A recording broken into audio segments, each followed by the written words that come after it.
오늘은 제 13주차 십자가의 능력을 체험하라라는 제목으로 말씀을 증언하겠습니다. 지난주에 우리는 그리스도의 고난과 죽음에 대하여 살펴보았습니다. 실제로 많은 사람들이 십자가를 바라보지만 대부분 아무런 생각 없이 바라봅니다. 그러나 십자가는 그렇게 무심한 눈길로 바라보아서는 아니 되는 존재입니다. 십자가는 여전히 죄를 씻기는 능력이 있습니다. 십자가에는 세상을 이길 힘이 있습니다. 십자가에는 영원토록 새로운 생명을 품고 있습니다. 그러므로 십자가를 바라보고서 자기 죄를 기억하지 않는 사람은 영적으로 죽은 사람이라고 할 것입니다. 십자가를 바라보고서도 주님의 흘리신 피를 기억하지 못하는 사람은 새로운 생명을 부여받지 못한 사람일 것입니다. 그렇다면 이 위대한 십자가의 의미가 무엇입니까? 그것은 그리스도께서 나를 대신하여 죽으셨다는 것입니다. 브루스 데머리스트라는 조직신학자가 이 십자가의 죽음의 의미를 세 가지 원을 그리면서 우리가 설명한 바가 있습니다. 제일 큰 원이 뭐냐면 구주께서 온 세상의 죄에 합당한 속죄 제물이 되셨다는 것을 나타낸다. 요한일서 2장 2절의 말씀입니다. 그는 우리 죄를 위한 화목 제물이니 우리만 위할 뿐 아니요 온 세상의 죄를 위하심이라. 즉 그리스도의 죽음은 온 세상에 드려져 있는 죄의 오염들을 깨끗이 씻어주고 죄의 뿌리들을 싹 제거한 것이다. 그렇게 설명합니다. 그 다음 중간원이 있습니다. 그 세상 가장 큰 원 안에 있는 중간원은 교회를 가리킵니다.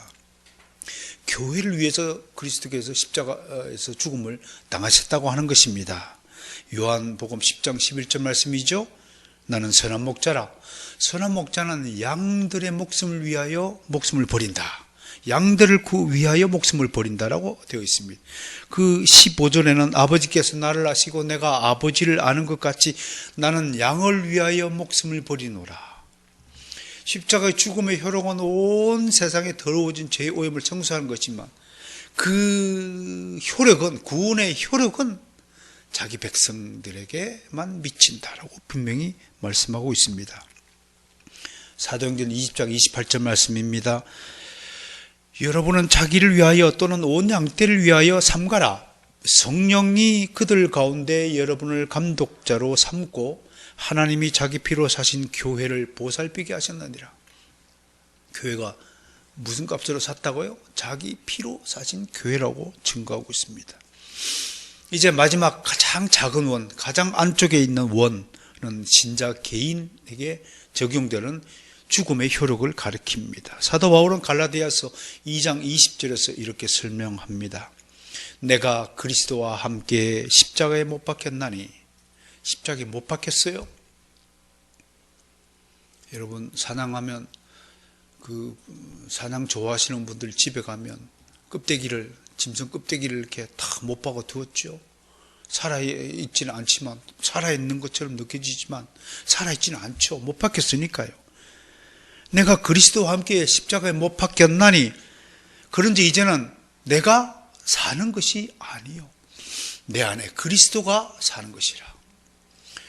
여러분 그리스도가 십자가에 죽었다는 것은 이제 내가 사는 것이 아니고 내 안에 그리스도가 오셔서 나와 함께 사는 것이라고 설명하고 있는 것입니다. 이것이 십자가 죽음의 위대한 의미입니다. 이제 내 인생은 내 것이 아닙니다. 내 인생은 주님의 것이요 주님과 함께 동행하는 인생이라는 것, 그것이 세상 사람들의 인생과 그리스도의 인생의 결정적 차이가 된다는 것을 여러분 아셔야 됩니다. 그러니 제발 부탁하지만 여러분 인생을 여러분 마음대로 결정하지 마세요. 항상 주님에게 보고하고 주님께 동의를 구한 다음에 결정하고 행동하셔야 됩니다. 회사에 다니는 사원이 사장 명령을 어기고 지 마음대로 회사를 다닌다고 하면 누가 그 회사원에게 월급을 줄 수 있겠습니까? 정말로 그리스도께서 내 대신 십자가를 지시고 나를 위해 하나님께 버림받고 죽임을 당하셨다. 이 사실 깨닫는 일, 이 사실을 알게 된 것만큼 복된 일이 어디 있겠습니까?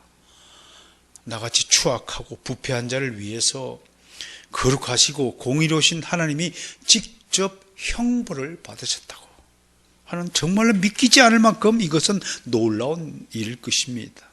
그리스도의 십자가 죽음으로 말미암아 하나님의 진노가 가라앉은 것입니다. 그 몸이 십자가에서 찢어지심으로 말미암아 내 상처가 다 아물어지게 된 것입니다. 종교학자 마르틴 루터는 이런 십자가의 죽음을 생각할 때마다 이 단어를 꼭 기억하라고 우리가 충고했습니다. 나를 위하여. 그리스도께서 누구를 위하여 십자가에 돌아가셨냐? 나를 위하여, for me 이라는 단어를 꼭 기억하라고 당부했습니다. 한마디로 갈보리에서 그 그리스도의 고난과 죽음은 매우 개인적이고 개별화된 사건입니다. 그리스도는 나와 당신을 사랑하시고 그 사랑 때문에 기꺼이 목숨을 내어놓은 것입니다. 자, 그런데 지금 나는 어떻습니까? 그리스도께서 목숨값을 치르시고 구원해준 당신은 지금 어떤 모습이고 어떤 인생을 살고 있습니까? 오늘 이 질문을 던지면서 주님의 말씀을 증거하고자 합니다. 사람은 타고난 성품과 기질 그리고 취향이나 특성들을 스스로 바꿀 수 있을까요? 라고 많은 전문가들이 질문하고 답을 구하고자 애를 썼습니다. 결론은 바꿀 수 없다, 불가능하다. 그것이 사회과학에서의 답변입니다. 즉 자연적인 상태의 사람을 근본적으로 변화시키는 것은 자연적인 방식으로는 불가능하다, 과학적인 방식으로는 불가능하다. 이 이야기를 기독교에 대입해 본다면 거꾸로 만약에 그렇다면 기독교가 한 사람의 자연인을 근본적으로 변화시키지 못하는 것이라면 기독교가 존재해야 될 이유가 무엇인가? 라는 질문으로 연결이 됩니다. 그런데 어떻습니까? 실제로 많은 사람들이 주님의 복음을 통해서 변화되고 거듭난 삶을 살고 있습니다. 기독교가 전하는, 증거하는 그 복음을 통하여 실제로 많은 사람들이 변화된 삶을 살고 있습니다. 왜일까요? 기독교의 십자가의 능력이 존재하기 때문입니다. 십자가는 한마디로 복음의 심장입니다. 하나님의 십자가를 통해서 한 사람을 구원의 길로 이끄십니다. 십자가의 체험을 통해서 마르틴 루터가 회심하고 종교개혁을 결심하게 했듯이 십자가의 체험을 통해서 강도자가, 살인자가 인생을 변화시켰어. 전도자 되는 것입니다. 십자가의 체험을 통해서 사도 바울 같은 흉악한 기독교의 핍박자, 예수 핍박자가 예수를 증거하는 자로 돌변하고 만 것입니다. 이 능력에 의해 한 사람의 악하고 게으르며 부패한 성품과 행실이 완전히 선한 것으로 달라지는 것입니다. 이것이 우리 교회가, 기독교가, 복음이 가진 능력이, 비밀이 될 것입니다. 무엇보다 성경은 이 십자가의 능력이 우리 삶을 어떻게 변화시킨가를 잘 설명하고 있습니다. 이것을 전체적으로 신학에서는 7가지 능력이다, 그렇게 말합니다. 오늘 이제 이 십자가의 7가지 능력이 무엇인가를 여러분에 증거할 것입니다. 저는 말씀을 마치기 전에 미리 오늘 이 말씀을 통해서 여러분들이 십자가의 능력을 잘 간수하여서 발휘하는 그런 인생이 되어지기를 주님의 이름으로 기원합니다. 첫 번째, 십자가의 능력은 우리의 삶을 겸손의 자리로 이끕니다. 첫째도 겸손이요, 둘째도 겸손이요, 셋째도 겸손입니다. 빌립보서 2장 5절과 8절 말씀 읽어드립니다. 너희 안에 이 마음을 품으라. 그리스도의 예수의 마음이니 그는 근본 하나님의 본체시나 하나님과 동등됨을 취할 것을 여기지 아니하시고, 하나님이신데 하나님과 같이 되지 않겠다고 스스로 다짐하시고, 이게 겸손의 비결입니다. 힘을 발휘하여 때려 눕힐 수 있지만 그 힘을 사용하지 않으시고 오히려 섬기는 손이 된다는 것이 이게 겸손의 힘입니다. 사자가 여우를 잡아먹지 않는 것, 그것은 사자가 그 힘을 자제하기 때문에 여우를 잡아먹지 않는 것입니다. 개미가 여우를 잡아먹지 않는 것은 능력이 없어서 못 잡아먹지만 사자는 여우를 충분히 잡아먹을 수 있으면서도 잡아먹지 않는다면, 비유하자면 그렇다 이겁니다. 힘 있는 자가 힘 없는 자가 탄압을 할 수 없는 것입니다. 오히려 자기를 비워 종의 형체를 가져 사람들과 같이 되셨다. 이게 주님께서 겸손해 주신 그 비결의 방식이다, 그렇게 말합니다. 칼빈 선생은 에베소서 강해에서 이렇게 말씀했습니다. 주님께서 이렇게 우리를 위하여 스스로 겸손해지셨는데 우리가 오만과 주제넘음과 교만과 과격함과 악독함을 내려놓지 않는 것이 어찌 되면요, 당연히 우리가 이런 것들을 내려놔야 마땅하지 않느냐라고 우리에게 질문합니다. 어떻습니까, 여러분? 아직도 당신이 잘난 사람이라고 우쭐대고 있습니까? 아직도 성질을 못 죽여서 괄괄하고 씩씩거립니까? 아직도 감사보다 불평이 더 많습니까? 투덜거리고 비아냥거리고 비딱하게 말하고 남 좋은 꼴을 못 보아 시샘하고 폄하하고 혼자 독차지하려 탐욕을 부리고 좋은 것을 먼저 차지하겠다고 서두르고 계십니까? 그렇다면 아직은 당신은 아직까지는 십자가의 능력을 체험하지 못한 사람입니다. 겸손은 말이에요, 지상에서는 가장 낮은 자리일지 모르지만 천국에서는 가장 높은 자리의 이름입니다. 겸손은 자기 자신을 가장 잘 이 세상에서 감추는 방식이지만 하나님 위에 가장 먼저 발견되어지는 가장 아름다운 이름입니다. 보석입니다. 겸손해야말로 저는 이 세상에서 가장 아름다운 그림이라고 봅니다. 여러분, 누가 아름답게 보입니까? 교만하고 오만하고 우쭐대고 있는 척하고 아는 척하고 추한 모습이 아름답습니까? 정말 속에 모든 것을 다 가지고 있으면서도 그걸 드러내지 않고 오히려 다른 사람을, 자기보다 못한 사람을 사랑하고 섬기는 그 겸손이야말로 얼마나 아름다운 그림이 되겠습니까? 이런 겸손의 능력을 가지시기를 주님의 이름으로 소망합니다. 두 번째, 십자가의 능력은 우리로 하여금 거룩한 삶을 살도록 인도합니다. 갈라디아서 5장 24절 말씀입니다. 그리스도 예수의 사람은 육체와 함께 그 정욕과 탐심을 십자가에 못 박았느니라. 그리스도의 십자가 죽음은 거듭난 이들에 대한 죄의 지배를 깨뜨리고 그들을 마귀의 권세에서 해방하여 흠없고 책망한 것이 없는 거룩한 삶을 살도록 합니다. 칼빈은 또 기독교 강요에서 악의 이 뿌리가 우리 심령에 너무 깊이 박혀 있어서 우리가 성령께 의존하지 않으면 절대로 우리는 악에서 벗어날 수 없다, 거룩한 삶을 살 수가 없다라고 말씀하고 있습니다. 사도 바울은 모든 강팍함과 지나친 정욕과 무중함과 교만과 높아진 마음과 모든 악독함을 온유하게 하는 것은 하나님께서 우리를 위해 유일하게 하실 수 있는 일이다, 우리가 할 수 없는 일이다.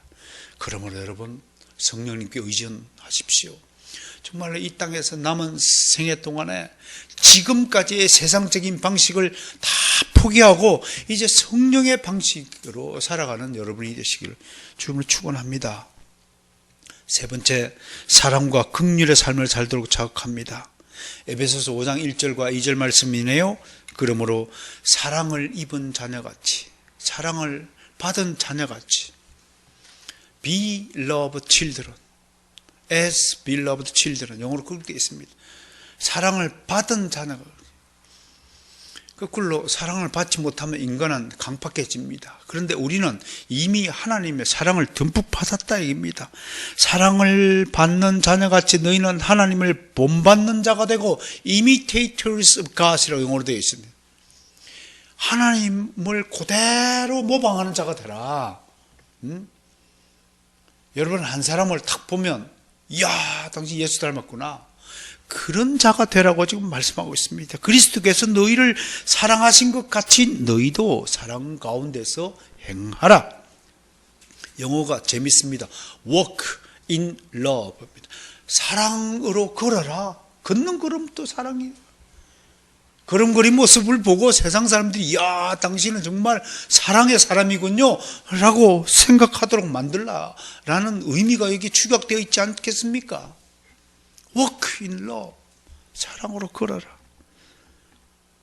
그는 우리를 위하여 자신을 버리사 향기로운 제물과 생축으로 하나님께 드리셨느니라. 내 온 인생을 그리스도께 드리는 삶이 된다면 얼마나 아름다운 인생이 되겠습니까?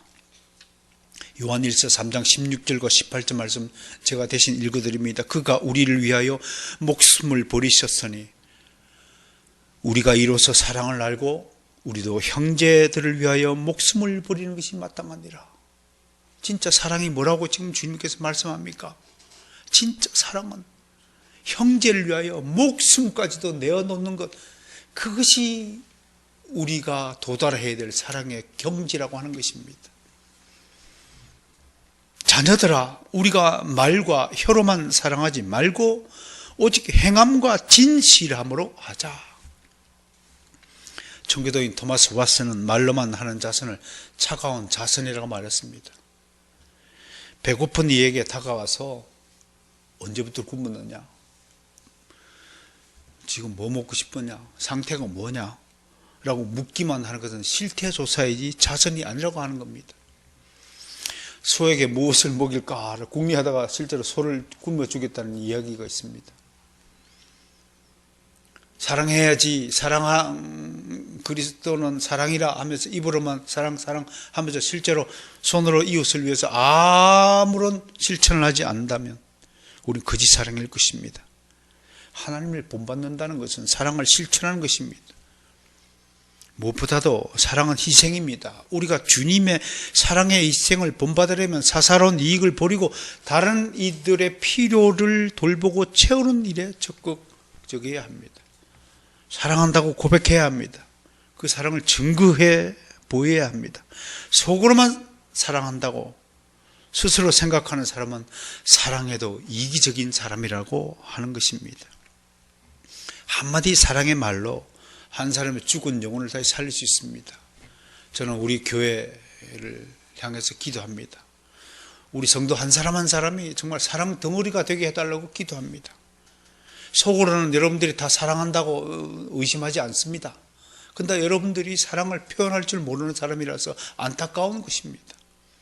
말 한마디, 전화 한 통, 밴드에 글 하나 올리는 것, 이게 전부 그리스도의 사랑입니다. 다른 사람에 대해 관심을 표하는 것. 그래서 사랑은 표현입니다.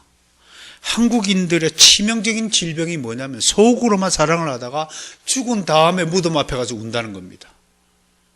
그때 불러지는 노래가 맨날 때는 늦으리, 그 노래를 맨날 부르는 겁니다. 표현하지 못하는 사람은 굉장히 이기적인 사람이기 때문에 그렇다고 하는 것입니다. 참 바보 같은 사람입니다. 적극적으로 사랑을 표현하는 성도들이 되시기를 다시 한번 간곡히 부탁드립니다. 네 번째, 십자가는 우리에게 화평케 하는 능력을 주셨습니다. 골로새서 1장 19절에서 20절 말씀입니다. 아버지께서는 모든 충만으로 예수 안에 거하게 하시고 그의 십자가의 피로 화평을 이루사 만물 그 땅에 있는 것들이나 하늘에 있는 것들이 그로 말미암아 화목하게 되기를 기뻐하십니다. 아담의 범죄 이후 인간은 하나님과 원수지간이 되었습니다.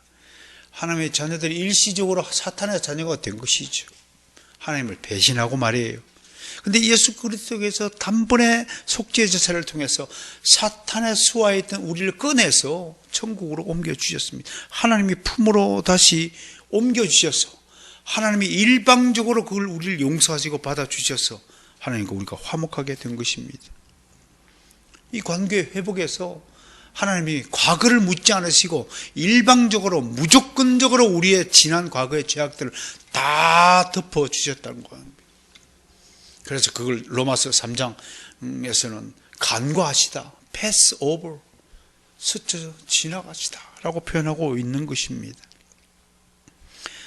하나님이 일방적으로 무조건적으로 우리를 용서하신 것 같이 우리도 우리의 원수에 대해 이렇게 생각하고 대하고 관계를 맺고 살라는 숨은 뜻이 있는 것입니다. 이것을 신학적 의미로 해석하면 하나님과 죄인의 관계를 수익적 관계입니다.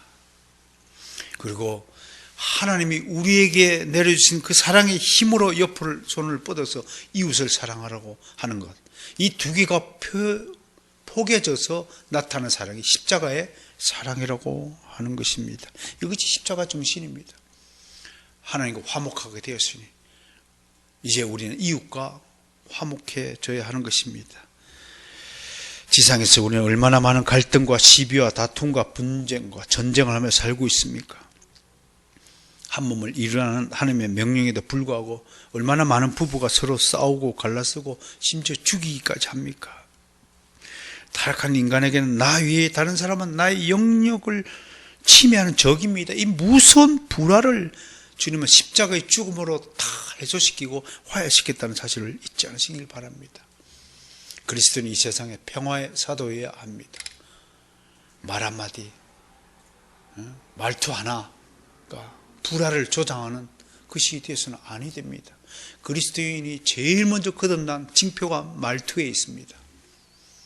불평의 말투가 감사의 말투로 바뀌어져야 됩니다.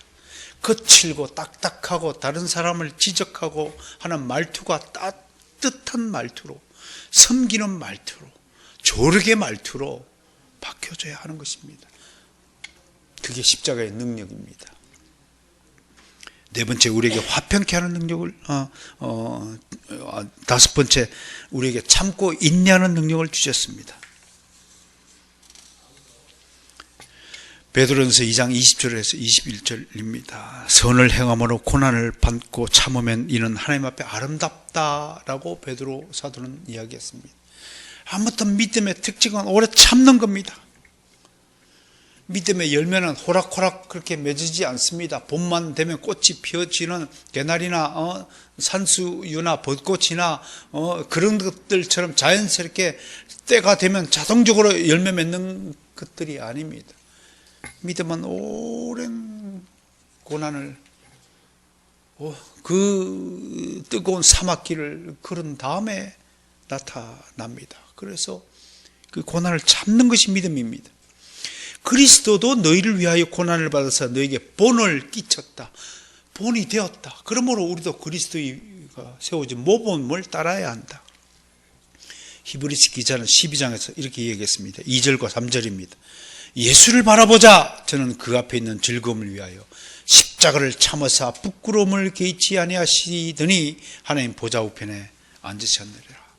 너희가 피곤하여 낙심치 않기 위하여 죄인들의 이같이 자기에게 거역한 일을 참으신 자를 생각해라. 이게 무슨 말이에요? 하나님 앞에 우리를 보라. 이게 우리 같으면 나한테 조금만 불이익을 끼치고 나한테 나를 조금이라도 불쾌하게 하는 사람을 우리는 용서하지 못함에도 불구하고 하나님은 그보다 더한 우리의 추악한 우리를 다 참고 견디시며 다 용서했다는 것입니다. 십자가의 능력이 무엇입니까? 용서하는 능력입니다. 용서하기 위해서는 참아야 합니다.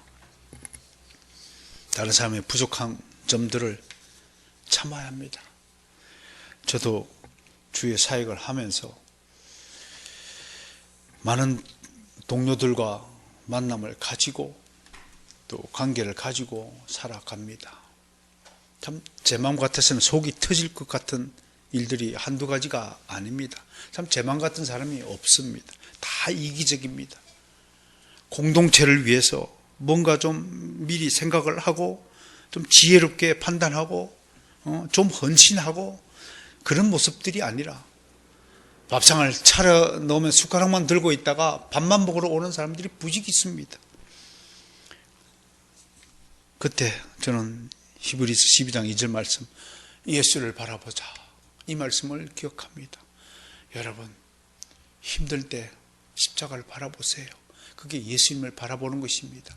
하늘을 바라보시고 하늘의 십자가를 바라보시고 참고 견디셔야 합니다.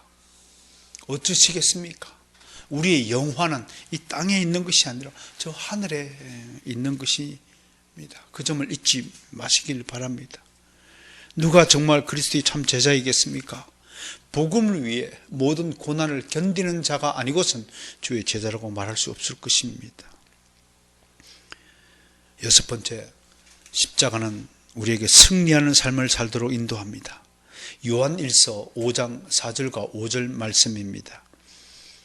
대저 하나님께로서 난 자마다 세상을 이기느니라.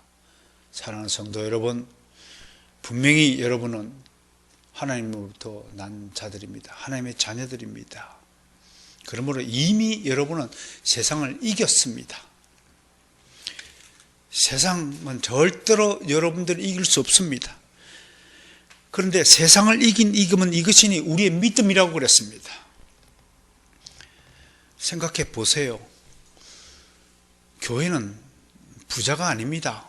교회가 아무리 헌금을 많이 걷고 막 교회당을 삐까번쩍하게 짓고 땅을 사고 무슨 일을 한다 할지라도 솔직히 말씀드려서 우리나라 최고의 기업인 삼성그룹 하나를 능가할 수 없습니다. 그런 식으로 세상을 이길 수 있는 것이 아닙니다. 우리가 세상을 이긴 것은 오직 믿음입니다. 그런데 이 믿음은 온갖 모욕을 참고 견디는 힘이 믿음입니다. 억울한 일을 당하면 그걸 되갚아 주는 것이 믿음의 일이 아닙니다. 누가 오른밤을 때리면 왼밤까지 돌려대는 것이 믿음의 일입니다. 주먹질을 쥐고 왜 너희가 교회를 향하여 핍박하느냐 하고 항거하는 것이 믿음의 일이 아니라고 하는 것입니다. 베드로가 예수를 체포로 하는 병사의 귀를 잘랐습니다. 예수님이 뭐라고 교훈하세요? 내가 지금이라도 하늘의 천군들을 데려와서 이 모든 일을 다 폐하려 할 능력이 없는 줄 아느냐? 그런데도 예수님은 그럴 힘이 있으심에도 불구하고 십자가에 달려 죽으셨습니다. 그런 것이 세상을 이기는 힘이 아니기 때문에 그렇습니다. 종국적으로 궁극적으로 누가 이기느냐? 믿음이 이긴다고 하는 것입니다. 이 믿음의 힘이 바로 승리한 삶의 원천입니다. 여기서 요한일서 금방 읽어드렸던 5장 4절과 5절 말씀에서 사도 요한은 이기다는 말을 3번이나 사용합니다. 그렇다면 정말 이긴다는 것이 과연 어떤 것을 의미하느냐? 세상 사람들 내 앞에 무릎 꿇리고 정부가 교회 말을 잘 듣도록 만들고 하는 것이 이기는 것이 아니라 오히려 우리가 세상에게 무릎을 꿇림을 당한다 할지라도 그 세상의 모든 입술이 나중에 종국에는 주 예수 그리스도의 이름을 부르게 하는 것, 그것이 진짜 승리라고 이긴다고 하는 것을 말씀하는 것입니다. 한마디로 그리스도의 승리는 고난의 승리입니다. 그 광경이 계시록에 잘 묘사되어 있습니다. 함께 찾아 읽어보겠습니다. 계시록 4장 10절에서 11절 말씀입니다. 이건 함께 봉독합니다.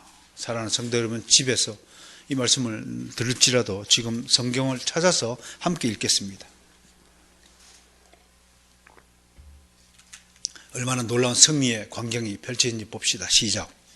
24장로들이 보좌에 앉으신 이 앞에 엎드려 세세토록 살아계신 이에게 경배하고 자기의 관을 보좌 앞에 드리며 이르되 우리 주 하나님이여 영광과 존귀와 권능을 받으시는 것이 합당하오니 주께서 만물을 지으신지라 만물이 주의 뜻대로 있었고 또 지으심을 받았나이다 하더이다. 마지막에 결국은 모든 피조물 만물들이 살아계신 주님 앞에 나와 경배한다. 이게 진짜 승리입니다. 이 승리를 위해서 여러분 작은 전투 몇 개 진다고 슬퍼하지 마세요. 결국 이 전쟁은 우리가 이기게 되어 있습니다. 축구 경기 녹화된 경기를 볼 때 여러분 이미 결과를 알고 다시 그 녹화기를 보면 하나도 가슴이 쫄리지 않습니다. 결과를 모르는 사람이 가슴이 쫄리도록 되어 있죠. 우리는 이미 결과가 어떤지 알고 지금 스포츠 게임을 보는 것과 같은 이치입니다. 마지막으로 십자가는 우리로 하여금 이타적인 삶을 살도록 독려합니다. 고린도후서 5장 15절 말씀입니다. 그가 모든 사람을 대신하여 죽으심은 살아있는 자들로 하여금 다시는 그들 자신을 위하여 살지 않고 오직 그들을 대신하여 죽었다가 다시 살아나신 이를 위하여 살게 하려 함이라. 이제 우리는 우리를 위하여 사는 것이 아니라 우리를 위하여 죽으셨다가 다시 살아나신 우리 주님을 위해서 사는 존재라고 말씀드리는 것입니다. 여러분, 산에 나무가 왜 있을까요? 나무 자신을 위하여 산에 있을까요? 아닙니다. 하나님은 그런 목적으로 산에다가 나무를 주지 않았습니다. 당신의 자녀들을 위하여 산에다가 나무를 심어 주신 것입니다. 그 나무 그늘 아래서 땀을 식히고 나뭇잎이 바람을 통해서 흔들리는 것을 통하여 그 아름다움을 느끼도록 우리를 위하여 나무를 심어 주신 것입니다. 하나님이 우리를 이 땅에 살도록 하신 것은 우리 저 스스로를 위한 것이 아니라 하나님의 영광을 드러내도록 하기 위함이라는 사실을 우리 잊지 말아야 됩니다. 앞에서 언급했듯이 그리스도인은 이미 십자가에 자신을 못 박은 사람들입니다. 이것은 이제 자신의 인생은 주님께 다 맡겨버리고 오직 다른 사람의 영혼을 구하고 다른 사람에게 유익한 것을 선물해 주는 사람이라는 것을 선언하는 것입니다. 이것이 십자가에 죽으신 주님의 뜻이요 능력입니다. 그러므로 진짜 선행은 십자가의 능력에서 비롯되는 것이지 결코 한 사람의 재능이나 의로움이 아니라고 하는 것입니다. 이제 결론입니다. 앞에 7가지 내용을 교리적으로 정리해 보면 기독론에서 그리스도의 직분 이야기를 해야 합니다. 여러분, 그리스도의 직분 그러면 3가지를 이야기하고 이 3가지를 그리스도의 삼중직이라고 합니다. 하나는 왕직이요, 하나는 선지자직이요, 하나는 제사장직입니다. 그러므로 모든 신자는 우리를 위한 주님의 삼중직의 현재적 사역에 관심을 기울여야 됩니다. 즉 앞에 7가지의 변화된 인생은 모두 그리스도의 삼중직 차원에서 이해되어지고 설명되어지는 것입니다. 다시 말해서 십자가의 능력은 이제 모든 신자 각자에게 삼중직의 능력으로 딱 정리되어서 증거된다고 하는 것입니다. 왕직입니다. 십자가에서 죽으시고 부활하신 그리스도는 이제 우주에 있는 모든 피조물에 대해서 왕의 직분을 가지고 통치하십니다. 코로나가 아무리 일어난다 할지라도 하나님이 지금 통치하고 계십니다. 통치 수단으로 코로나를 사용하고 계십니다. 그러므로 코로나에 걸리고 걸리지 않는 것보다 더 중요한 것은 이 코로나로 인해서 하나님이 나에게, 우리 교회에게, 세상에게 무엇을 말씀하시는가? 3가지 말씀, 아까 큰 원을 얘기했습니다. 가장 작은 원인, 나에게는 무슨 말씀을 하고, 중간에 있는 교회를 향해서는 무엇을 말씀하고, 온 우주를 향해서는 무엇을 말씀하시는가? 이 3원 말씀의 뜻을 새길 필요가 있을 것입니다. 사도 바울은 모든 통치와 권세와 능력과 주권과 이 세상뿐 아니라 오는 세상에 일컫는 모든 이름이여 뛰어나게 하시고 또 만물을 그 발 아래 복종하게 하시고 그를 만물 위에 교회의 머리로 삼으셨느니라 라고 말씀하셨습니다. 또 베드로전서 3장 22절에서 하늘에 오르사 하나님 우편에 계시니 천사들과 권세들과 능력들이 저에게 순복한다. 천사들, 권세들, 능력들, 영적 존재들을 가리킵니다. 여러분, 피조물된 자연세계뿐만 아니라 하늘에 있는 모든 영적 존재들마저도 주님의 통치에 굴복한다는 것을 설명하고 있습니다. 그리스도는 우리의 전능하신 왕입니다. 그러므로 우리도 그리스도의 왕권에 힘입어서 이 세상에서 왕노릇 하는데, 그 왕노릇은 세상의 왕노릇과는 또 차원이 다르다고 하는 것입니다. 세상 사람은 지배하고 내 명령대로 지시하고 내 욕구를 채우기 위해서 왕노릇 하지만, 우리는 섬기기 위해서 왕노릇 하는 것이 다르다고 하는 것입니다. 사랑하는 성도 여러분, 십자가의 능력은 여러분들의 왕권을 허락하여 주셨습니다. 그 왕권을 가지고 겸손의 자리에 오르시고, 겸손의 왕이 되시고, 섬김의 왕이 되시고, 베품의 왕이 되시기를 주님 축원합니다. 두 번째, 선지자직이죠. 그리스도는 아버지 하나님을 알려주시는 선지자 직분을 행사하셨습니다. 나를 본 자는 아버지를 본 자라. 내가 하늘의 일을 너희들에게 알려주려고 이 땅에 내려왔다 하면서, 그는 시종일관 처음부터 끝까지 하나님 아버지를 소개하는 일에 자신의 인생을 바쳤습니다. 사도 바울은 골로새서 2장 3절에서 그리스도 안에 지혜와 지식의 모든 보화가 감추고 있다라고 하셨습니다. 이게 선지자적 능력입니다. 이 선지자적 능력을 우리가 얻은 결과, 우리의 아두는 총명으로 바뀌어지고, 무식한 우리가 유식해지고, 돌덩이 같은 돌머리가 정말 바짝바짝 빛나는, 사라지지 않는 금머리가 되고, 아무리 이야기해도 알아듣지 못한 그 돌대가리가 깊은 깨달음의 영적 수준을 얻게 되는 놀라운 변신이 일어난 것입니다. 이것이 십자가가 주는 그리스도의 선지자 능력을 체득했기 때문에 일어나는 일이라는 것입니다. 마지막으로 제사장 직분입니다. 그리스도는 영원한 우리 대제사장입니다. 그리스도는 자신을 희생제물로 드리심으로써 이 땅에서 제사장 직분을 완성하고 성취하였습니다. 그런데 그 성취가 어떤 방식이냐면 이렇게 이야기합니다. 히브리서 5장 8절과 10절에서요, 그 비결을 이렇게 설명하고 있습니다. 그가 아들이면서도 받으신 고난으로 순종함을 배워서 라는 말씀을 우리에게 소개합니다. 여러분, 제사장의 첫 번째 특징이 뭐냐면 순종이라고 하는 것입니다. 그리스도가 제사장 직분을 행하면서 자신을 희생제물로 드린 것은 하나님의 뜻과 계획에 순종하신 것이라고 말합니다. 불순종하면 자기 자신을 드릴 수 있습니까? 무슨 말씀이에요? 하나님의 뜻에 순종하는 겁니다.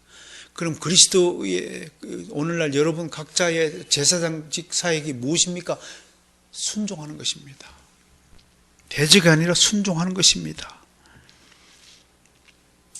지금도 그리스도는 하나님의 뜻에 순종해서 하늘의 보좌에서 하나님 우편에 앉아 계셔서 우리를 위하여 중보사역을 하고 있습니다. 결국 제사장 직분은 중보사역입니다. 이 중보사역을 통해서 우리는 세상을 하나님에게로 이끌어야 하는 직분을 받았습니다. 이것이 십자가가 주는 제사장 직분의 능력이 될 것입니다. 그리스도인이 세상의 중보자 역할을 해야 합니다. 그래야 우리가 비추는 빛으로 온 세상이 치유되고 구원될 수 있도록 최선의 노력을 기울여야 합니다. 이것이 십자가가 주는 7가지 능력을 왕직과 선지자직과 제사장직으로 표현하는 길이 될 것입니다. 사랑하는 성도 여러분, 이번 한 주간에도 그리스도 안에서 섬기는 왕이 되시길 바랍니다. 그리스도 안에서 그리스도를 증거하는 선지자 직분을 잘 감당하시길 바랍니다. 그리고 좀 자기 자신을 죽이는, 십자가에 못 박는 제사장 직분을 수행하시고 이웃을 위하여 중보하는 자가 되는 그런 아름다운 성도들이 되기를 주의 이름으로 진심으로 축원합니다.